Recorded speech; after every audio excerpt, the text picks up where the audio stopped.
हाँ जी दोस्तों, चेक कर सकते हो रमज़ान बाज़ार के हवाले ਤੁਹਾਨੂੰ अपडेट दे रहे हैं। इस टाइम मौजूद ने AC साहब, CO साहब, MRO साहब नाल मुकम्मल बल्दिया स्टाफ, पुलिस की नफरी सारी अजवा मैरिज हाल के बाहर।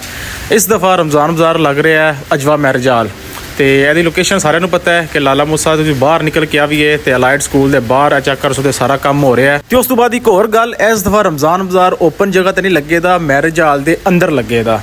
ये तो अंदर जाके असीं दसने आ, सारी बल्दिया टीम, CO साहब, AC साहब सारे अंदर जा रहे हैं। अंदर जाके विजिट कराने तो कि अंदर रमज़ान बाज़ार मैरिज हाल इस दफ़ा अंदर लगेगा। रेहड़ियाँ सारियाँ जिन्ना भी रेहड़ियाँ स्टाल वगैरह जिस तरह भी लगन देना, सारे ब्रीफिंग दे रहे हैं AC साहब, CO साहब सारी टीम को कि किस तरह जी डायरैक्शन अगली मजीद आने वाले वक्त च रखनी है। क्योंकि हर बंदे को पता है कि यह दिनों बारिशां बहुत ज़्यादा हो रही ने तो रमज़ान बाज़ार ओपन जगह च लाना मुनासिब नहीं है। इस वास्ते AC साहब की प्लैनिंग के मुताबिक छत के थले चार दीवारी के अंदर रमज़ान बाज़ार की शुरुआत की जा रही है ताकि कोई भी चीज़ डिस्टर्ब ना हो सके बारिश की वजह। बाकी शहरियों को शहर तो जगह जी थोड़ी लोकेशन दूर पैंदी है। बाकी आने वाले वक्त मजीद तुहानूं अपडेट असीं सारी नाल देंदे रहांगे। जिस टाइम सारे स्टाल वगैरह लग गए, सारी शुरुआत हो रही, क्योंकि काम जो ना चेक कर सकते हो सारा हो रहा है। प्लैनिंग सारी हो रही है कि किस तरह कितनी हदूद के अंदर मैरिज हाल के बाहर अंदर स्टाल लगाने ने। तो उस तो बाद आने वाले वक्त जिस टाइम सारे काम शुरू हो गए, सारे स्टाल लग गए, सारी अपडेट तुहानूं नाल देंदे रहांगे। अगर तुसीं टिकटॉक पेज ना बड़े 70 फॉलो नहीं किया, जल्दी फॉलो करो, इस वीडियो शेयर करो, कमेंट अपनी राय का इजहार जरूर करो। मिलते हैं अगली वीडियो। अल्लाह हाफिज़।